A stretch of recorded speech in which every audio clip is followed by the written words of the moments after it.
Hello students, नमस्ते सभी को। Welcome to the Madani education. मैं आपका साथी योगेश चौधरी। कई बच्चों की डिमांड थी कि भैया आप इम्पोर्टेंट टॉपिक्स के बारे में बताओ जो फिजिक्स के अंदर हमेशा क्वेश्चन के फ्रेम होते हैं। हर टॉपिक में से क्वेश्चन फ्रेम होते हैं। कुछ ऐसे टॉपिक है जिनको आप पढ़ जाओगे तो आपकी जो आरयूएचएस के अंदर जो फिजिक्स के 33 क्वेश्चन आते हैं वो आप आराम से 33 में से आप आराम से 28-27 के आसपास कर दोगे। इम्पोर्टेंट टॉपिक्स वही पढ़ने होते हैं। ऐसे तो पढ़ने को तो काफ़ी 12th का सिलेबस है, लेकिन जो इम्पोर्टेंट टॉपिक्स है वही आपके काम आएंगे। तो इसी को भी देखते हैं, वीडियो में चर्चा करेंगे आज। जो इंपॉर्टेंट टॉपिक्स जो हमारे सिलेबस के अंदर दिया हुआ है आरयूएचएस के अंदर, वो टॉपिक्स आपको ज़रूर देखने हैं। एग्ज़ाम से पहले एक बार आपको पढ़ना है उनको अच्छे से। तो आरयूएचएस का जो आपका पेपर है वो आपको अगले जून के अंदर मई के अंदर होगा, मई के एंडिंग में होगा। आई थिंक 27 के आसपास उसका पेपर है। तो आपको तैयारी अपनी बढ़िया रखनी है। बड़े कई हो के मैसेज आते हैं कि भैया हमारी तैयारी ये है, हमारे इतने आ रहे हैं, हम टेस्ट भी दे देते हैं हमारे आराम से 100 में से 75 या 78 80 के आसपास आ रहे हैं। तो आप ट्राई करो, आप 5-5 नंबर और अच्छे लाओ, +5 नंबर लाओ आप। क्योंकि जो कट ऑफ है इस बार आप देख लेना, अच्छी कट ऑफ जाएगी। क्योंकि काफ़ी आरयूएचएस में भी काफ़ी कंपटीशन हो गया है अब। तो आपको ज़्यादा डरने की जरूरत नहीं है, आपने अच्छा पढ़ रखा है तो आप अच्छा करोगे। अभी भी आपके पास काफ़ी टाइम है, इसे पढ़ सकते हो। तो मैं आपको इम्पोर्टेंट टॉपिक्स के बारे में बताता हूँ बिना लेट किए हुए। तो हम बात करते हैं इम्पोर्टेंट टॉपिक्स के बारे में। इसके अंदर 12th का सिलेबस है पूरा। इसके अंदर फर्स्ट इलेक्ट्रोस्टैटिक्स के अंदर इलेक्ट्रिक चार्ज आता है। इलेक्ट्रिक चार्ज के अंदर आपके दो तीन क्वेश्चन फ्रेम होते हैं, काफ़ी अच्छे क्वेश्चन फ्रेम होते हैं। आपको कई चीज़ों के बारे में पता होना चाहिए, जिससे कि हम बात करते हैं एक बार वीडियो में। इलेक्ट्रिक चार्ज के बारे में पता होना चाहिए। नॉर्मल जो प्रॉपर्टीज होती है इलेक्ट्रिक चार्ज की वो आपको पता होना चाहिए। जैसे कि चार्ज आपके बारे में पता होना चाहिए। उसके बाद में आपको कूलम्ब्स लॉ जो होता है वो F=KQ²/R² के आसपास, उसके बारे में आपको पता होना चाहिए। इसके बाद में आपको इलेक्ट्रिक फील्ड लाइंस के बारे में पता होनी थी, कैसे फील्ड लाइंस होती है, पॉजिटिव और नेगेटिव में कैसे फील्ड लाइंस आती है वो आपको पता होना चाहिए। फ्लक्स के बारे में पता होना चाहिए। फ्लक्स के बारे में काफ़ी अच्छे से क्वेश्चन पूछा जाता है। फ्लक्स आप एक बार पढ़ के जाना अच्छे से। उसके बाद में काफ़ी इंपॉर्टेंट है डाइपोल। आपको इलेक्ट्रिक डाइपोल भी आना चाहिए, मैग्नेटिक डाइपोल जो मैग्नेटिज्म है वो भी याद होना चाहिए आपको। इसके बाद में आपको क्वेश्चन आ सकता है, सबसे इंपॉर्टेंट क्वेश्चन आपको गॉस लॉ में आ सकता है, और एप्लीकेशन ऑफ गॉस लॉ में से तो आता ही है। गॉस लॉ का फॉर्मूला होता है जनरली, गॉस लॉ एक फ्लक्स के अंदर होता है, तो उसको आप पता होना चाहिए कौन होता है। ठीक है। इसके बाद में इलेक्ट्रोस्टैटिक्स की बात करते हैं। ये दोनों चैप्टर एक दूसरे से रिलेटेड है, मतलब ये चैप्टर दोनों से रिलेटेड है। आप अच्छे से कर लोगे, इसमें कब पढ़ा हुआ है तो आप कर लोगे। काफ़ी चीज़ सिमिलर इसके अंदर 2-3 क्वेश्चन फ्रेम होंगे। एक क्वेश्चन तो हमेशा कैपेसिटर में, एक या दो क्वेश्चन तो हमेशा कैपेसिटर में से आएगा ही आएगा। उसके बाद में बात करते हैं कैपेसिटर के बाद आपको पोटेंशियल के पॉइंट चार्ज के बारे में पता होना चाहिए।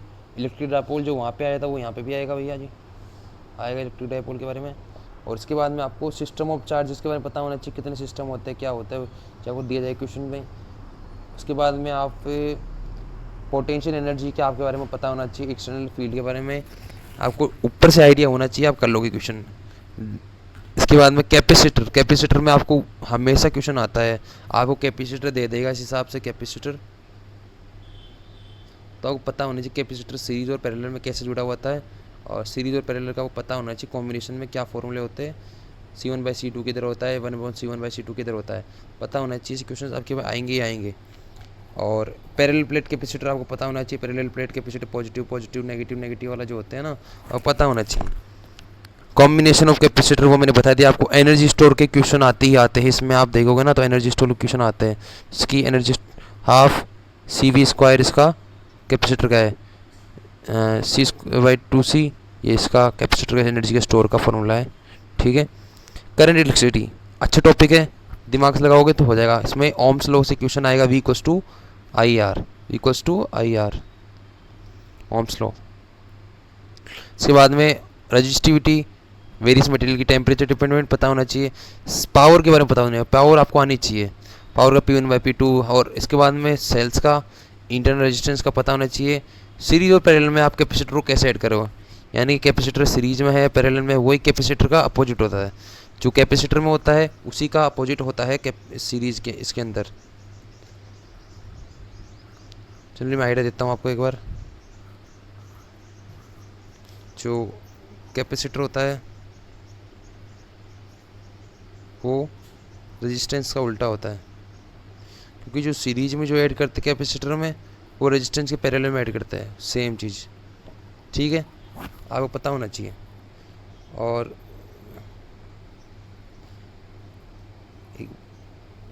सेम चीज़ है, Ohm's law equals to IR, आप पढ़ के जाना एक बार ढंग से। व्हीटस्टोन ब्रिज के क्वेश्चन आपके पास आते हैं, अच्छे फ्रेम होते हैं। इसके बाद में किरचॉफ्स लॉ तो पढ़ के जाना आप। किरचॉफ्स लॉ का लगता है इसका, जो आपको कई बार करवा रखा है मैंने, तो यार पढ़ के जाना। मूविंग चार्ज एंड मैग्नेटिज्म, इसमें मैग्नेटिक होना चाहिए। सबसे इंपॉर्टेंट इसमें होता है बायो-सावर्ट्स लॉ। बायो-सावर्ट्स लॉ आपको आना चाहिए, पढ़ के जाना। बायो-सावर्ट्स लॉ आपको आना चाहिए, बायो-सावर्ट्स लॉ। इसके बाद में बायो-सावर्ट्स लॉ आपको आना चाहिए। Axis of circular current loop ये होना चाहिए। एम्पियर सर्किट लॉ आपको आना चाहिए।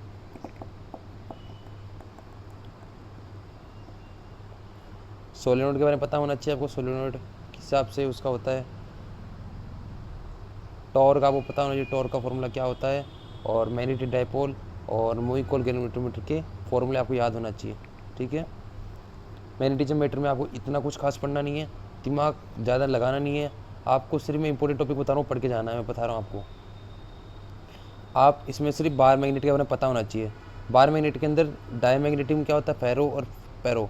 फेरो, डाया, पैरा और फेरो, इन तीनों के बारे में पता होना चाहिए किसकी ज़्यादा मैग्नेटिक स्ट्रेंथ होती है और कौन सा टेम्परेचर डिपेंड होता है। क्यूरी टेम्परेचर हुआ 1 टेम्परेचर डिपेंडेंट इंडिपेंडेंट होता है डायगा, तो बाकी ये होते हैं। बाकी इनका जो स्पेस कैसा होता है, बाकी जो मैग्नेटिक फील्ड आ रही है तो कैसे जा रही है, ऐसे जा रही है, ऐसे जा रही है, अंदर जा रही है, तो वो देखना पड़ता है आपको। मैग्नेटिक के अंदर north to south, south to north, अंदर और बाहर, तो आपको वो पता होना चाहिए कैसे होते हैं इसके क्वेश्चन फ्रेम होते हैं आपके। नॉर्थ टू साउथ, ऐसे जा रही है, ऐसे जा रही है, ऐसे जा रही है, तो बाहर से वापस ऐसे आ रही है, तो आपको पता होना चाहिए, ऐसे क्वेश्चन आपको आने चाहिए।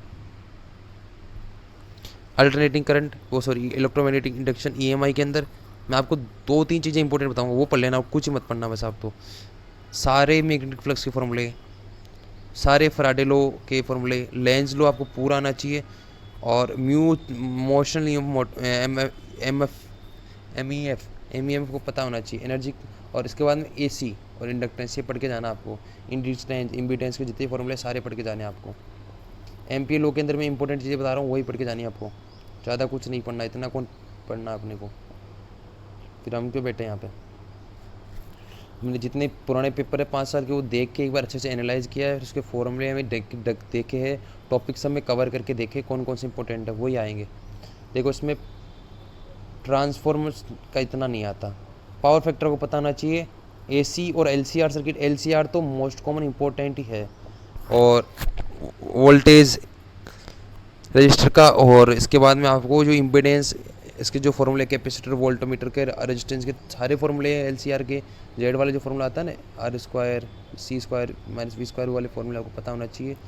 इसके बाद में ये 4 चीज़ें मैंने आपको बताइए, power factor, power of AC circuit, LCR, और AC voltage apply to inductor और कैपेसिटर, और सीरीज, और उसमें फेजर डायग्राम आता है ना, वो फेजर तीनों का फेजर डायग्राम आपको आता नहीं चाहिए, बस इतने आनी चाहिए। EMI के अंदर कुछ भी नहीं पढ़ो आप। EMI में सिर्फ इतना पढ़ जाओ कि जो EMW वेव्स होती है उसके बारे में पढ़ जाओ एक बार, आप कुछ ही नहीं पढ़ना, EMW वेव्स के बारे में पढ़ना है आपको। ठीक है, रे ऑप्टिक्स, रे ऑप्टिक्स की बात करते हैं तो रे ऑप्टिक्स में आपको ये करना है कि रिफ्रैक्शन, रिफ्लेक्शन और TIR तीनों आपको ढंग से पढ़ के जाने हैं। और माइक्रोस्कोप और टेलीस्कोप के जितने भी फॉर्मूले हैं सारे आपको मैग्नीफिकेशन के जितने 1/f या वो फॉर्मूले होते हैं, और नॉर्मल जो फॉर्मूला होता है 1/f = 1/v 1/u, और प्लस वाला माइनस वाला जितने फॉर्मूले वो आपको कन्फ्यूजन में डालेंगे, लेकिन आपको उनको एक बार पढ़ के जाना है, कॉपी के अंदर लिख के अच्छे से आपको पढ़ना है। और लेंसेज के बारे में पता होना चाहिए। प्रिज्म जो होता है, प्रिज्म के अंदर कैसे वेव की और कलर होता है, और कौन से प्रिज्म के फॉर्मूले होते हैं, TIR VIR, जो आपको कनेक्ट चीज़ें वो आपको पढ़नी है। ठीक है, चल बात करते, ज़्यादा लेट नहीं होंगे क्योंकि आपका टाइम बहुत कीमती है, हमें भी काफ़ी आपके लिए कंटेंट बनाना होता है। हमारे मदन सर भी और ऋषभ सर काफ़ी आपके लिए तैयार है, अच्छे से वो अपने काम को बढ़िया तरीके से कर रहे हैं।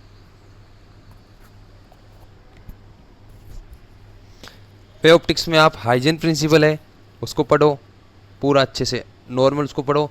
और जो भी फॉर्मूला है यंग मॉडुलस के आपको पता होगा, जो फॉर्मूला है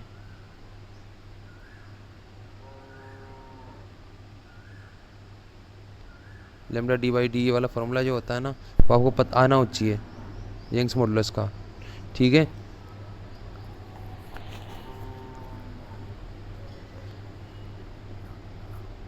इसके बाद में आप इसके अंदर डिफ्रैक्शन और इंटरफेरेंस, रिफ्रैक्शन और रिफ्लेक्शन, ये आपको आना चाहिए। ये आपको मैं बता रहा हूँ इनकोरेंट वाला, इंटरफेरेंस लाइक का, यंग डबल्स का और डिफ्रैक्शन का। एक बार आप ढंग से पढ़ के जाना। पोलराइजेशन आप एक बार के लिए तो मतलब टाइम मिले तो कर लेना। ड्यूअल नेचर ऑफ रेडिएशन में आपको सिर्फ 4 चीज़ें पढ़नी है। फोटो इलेक्ट्रिक, आपको इक्वेशन पता होना चाहिए, इफेक्ट पता होना चाहिए, और इक्वेशन और इफेक्ट दोनों पता होने चाहिए। इसके बाद में आपको जो लाइट कैसे जा रही है, कैसे इंटीडेंट हो रही है, ये मान लो एक स्ट्रोक है यहाँ पे लगी है, इलेक्ट्रॉन्स आ रहे हैं, इलेक्ट्रॉन कैसे इसमें जा रहे हैं, काइनेटिक एनर्जी कहाँ चेंज हुई है फोटो इलेक्ट्रिक की, और इसकी जो वो जो फॉर्मूले होते हैं equals to S C by lambda, sorry ये क्या हो गया ऐसे,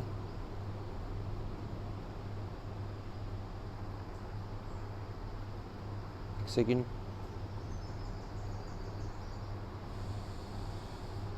equals to S C by lambda, ये वाला फॉर्मूला आपको पता होना चाहिए। और डुअल नेचर ऑफ रेडिएशन के अंदर आप एक बार पढ़ के जाना है चीज़ें। आपको वापस बताता हूँ, फोटो इलेक्ट्रिक इक्वेशन और फोटो इलेक्ट्रिक का इफेक्ट आपको पता होना चाहिए, कहाँ से काइनेटिक एनर्जी जा रही है, कहाँ से वो वर्क फंक्शन क्या होता है, सिग्मा 5 होता है, वर्क फंक्शन 5 होता है। आपको जनरली पता होगा कि एक minimum energy of incident light for eject electron from a surface, उसको अपन वेव वर्क फंक्शन बोलते हैं। वो आपको पता होना चाहिए कहाँ से कहाँ होता है। और इसकी इक्वेशन और एनर्जी क्वांटम रेडिएशन पार्टिकल का और वेव को पता होना चाहिए किसको क्या बोलते हैं, बस इतना पता होना चाहिए। एटम्स में आप जनरली आप फॉर्मूले याद रखो, एटम्स के जितने फॉर्मूले है वो अभी बार दिमाग में रखो, फॉर्मूले जितने भी है एटम्स के, रेडियस के, वेलोसिटी के, एनर्जी के, kinetic energy, potential energy, total energy, दोनों सबके मिला के आपको याद होने चाहिए जनरली। न्यूक्लियस में आप जनरली जितने फॉर्मूले हैं ना, वो रेडियोएक्टिविटी के, एनर्जी के और मास बाइंडिंग के, साइज ऑफ न्यूक्लियस जो पता होना चाहिए, अब जो इलेक्ट्रॉन के रेशियो पता होना चाहिए, प्रोटॉन के, न्यूट्रॉन के, ड्यूट्रॉन के, अल्फा के, बीटा के, आपको एक बार अच्छे से पढ़ के जाना है, एक बार देख लेना अच्छे से, एनसीईआरटी उठाना आप 12th की। सेमीकंडक्टर में आपको मैं 4 चीज़ बताऊंगा, वही पढ़ के जानी, इसके अलावा कुछ नहीं पढ़ना। देखो पहले आते कंडक्टर, सेमीकंडक्टर के बारे में क्या होता है वो पता होना चाहिए, इंट्रिंसिक एक्सट्रिंसिक के बारे में पता होना चाहिए, क्या क्या होते हैं दोनों, कैसे होते हैं, क्या क्या होता है, इनका पता होना चाहिए आपको। और उसके अंदर भी इंट्रिंसिक के एक्सट्रिंसिक के टाइप होते हैं, पी एन और एन जंक्शन, पी जंक्शन और एन जंक्शन, पेंटावेलेंस और टेट्रावेलेंस, जो उसके अंदर डोपिंग होती है, डोपेंट होते हैं, वो पता होना चाहिए आपको। और सीलियम, जर्मेनियम जो सिलिकॉन है वो डालते हैं इसमें। पी एन जंक्शन आपको पता होगा, पी एन जंक्शन होता है इसे, पी एन जंक्शन होता है, पी एन जंक्शन। और इसमें तो होल ज़्यादा होता है, इसमें इलेक्ट्रॉन ज़्यादा होता है, वो कैसे जा जुड़े हुए होते हैं और क्या होता है इनका फंक्शन, और पता होना चाहिए एक बार के लिए तो, ठीक है। क्लासिफिकेशन मेटल्स, और इसके बाद में पी एन जंक्शन और सेमीकंडक्टर, डायोड के बारे में, डायोड आपको सारे आने चाहिए। डायोड आपको बता देता हूँ, और का नॉर होता है, एंड का नंद होता है, या वो आनी चाहिए जी। इसके अपोजिट होते हैं, ये सारे एंटागोनिस्टिक होते हैं, एक दूसरे के अपोजिट होते हैं, ठीक है। और एक ये होते हैं, ठीक है। अब वो रेक्टिफायर आप ना पढ़ो तो कोई दिक्कत नहीं है, आपको जो मैं बताया हूँ इंपॉर्टेंट टॉपिक, हर चैप्टर के अंदर 5 तो इंपॉर्टेंट, 4-5 इंपॉर्टेंट टॉपिक्स है ही, तो आपको मैंने बताया, तो आप वही अच्छे से पढ़ के जाइए, कवर करिए आप अच्छे से। और मैं कुछ आपसे थोड़ी सी बात कर लेता हूँ अच्छे से एक बार, ठीक है। देखो गाइज, आपका RUHS का पेपर करीब है, हमारी जो पूरी टीम है, मदन एजुकेशन की जो टीम है वो इसमें लगी है। आप ऋषभ सर को देखोगे, डॉक्टर ऋषभ जो SNMC में है अभी करंटली, वो परस्यू कर सके, डिग्री को परस्यू कर रखे हैं, और वो आगे फील्ड में, एजुकेशन फील्ड में और हॉस्पिटलिटी की जो मेडिकल फील्ड उसमें आगे है। और उनको मैंने काफ़ी अप्रोच किया कि सर आप आइए और मदन एजुकेशन में कुछ बच्चों की जो वीडियोस है वो आप बनाइए, आप सोल्व कीजिए क्वेश्चन, तो उन्होंने वो अच्छी मेहनत कर रहे हैं। हमारे जो मदन सर है वो भी अच्छा है, और हमारा जो पूरा काम है वो संभाल रखे है, एडिटिंग सारा, वो जो बच्चों का सेटअप है, ऐप्स में देखना या फिर वेबसाइट में जो भी दिक्कत आ रही है सारा देखना, और कंटेंट जो बच्चों के लिए लाना, बढ़िया से बढ़िया कंटेंट हम लाने की तलाश कर रहे हैं, तो काफ़ी आगे और भी अच्छी वीडियोज़ आपकी तरफ आएगी। जितनी भी है आपकी क्वेरीज़ बच्चों की, वो आप कमेंट कर दीजिए, या हमारा टेलीग्राम जो चैनल है वहाँ पे आपको एक बार पूछ लीजिए, आपको जो क्वेरी हम सोल्व कर सकते हैं। क्योंकि बच्चों देखो, आपकी जो पढ़ाई है वो काफ़ी इंपॉर्टेंट है, आपका साल बहुत इंपॉर्टेंट है। तो आपकी जो ये लाइफ है वो आपका एक अच्छी जगह, आपको बेहतर जगह आप अगर मेहनत कर लेते हो तो आपको अच्छी जगह आपको मेहनत, फिर बाद में आपको कहीं घूमना नहीं पड़ता। नॉर्मल डिग्री से कुछ होता है, मेडिकल फील्ड के आप स्टूडेंट बन जाओगे, मेडिकल फर्टिनिटी के आप पार्ट बन जाओगे, तो आपके लिए इससे बढ़िया क्या होगा? आपके पेरेंट्स के लिए, आपके घर वालों के लिए, आपके जो रिश्तेदार थे उनके लिए क्या होगा? सबसे बेस्ट वही होता है। तो आपको बेस्ट बेस्ट कॉलेज में जाए, हमारी बधाइयाँ है आपकी, आपकी बहुत अच्छे जाओ, शुभकामनाएं है हमारी। तो आप और भी अच्छा करो, तो आप अपनी जो जितनी प्रैक्टिस उसको बढ़ा दो, आप 2x स्पीड में आओ, अभी मतलब डबल स्पीड में काम करो आपकी। तो लास्ट के 4-5 दिन होते हैं आप फॉर्मूले रिवीजन, बस रिवीजन रिवीजन 4-5, और प्रैक्टिस अभी जितनी कर सकते हो उतनी कर लो। लास्ट के जो 4-5 दिन है ना, उसमें आप जितने फॉर्मूले पढ़ लिए उतने फॉर्मूले रट लो। आप केमिस्ट्री हुई या फिजिक्स हुई, इसमें पढ़ो। और बायो की एनसीईआरटी आप पूरी ढंग से पढ़ो। बायो की एनसीईआरटी इंपॉर्टेंट चीज़ें सारी आप अच्छे से पढ़ लो, एक बार अच्छे से पूरी कवर कर लो, ठीक है। तो मैं एंड टाइम पे यही करना, जो भी मैंने इंपॉर्टेंट चीज़ें बताई है आप एक बार बढ़िया से बढ़िया करो। और बाकी ऋषभ सर के आगे वीडियोस आने वाले हैं, और मदन सर भी काफ़ी अच्छे, जो आपको जो कंटेंट है या फिर जितनी भी इंपॉर्टेंट इन्फॉर्मेशन होगी, आपकी जितनी भी क्वेरीज आती है उसके लिए मदन सर आपके लिए अच्छे वीडियोस बनाने के लिए तैयार है। और तो बेस्ट ऑफ लक गाइज। तो एक बार आप थम्स अप कर दो, तो आप हमारे चैनल को लाइक कीजिए, सब्सक्राइब कीजिए इसे, लाइक कीजिए, सब्सक्राइब कीजिए।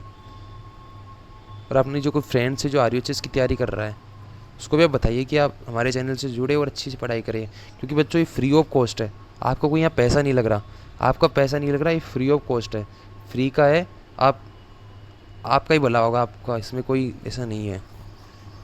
तो ठीक है ना, आपसे मिलते हैं अगली बार। Okay bye.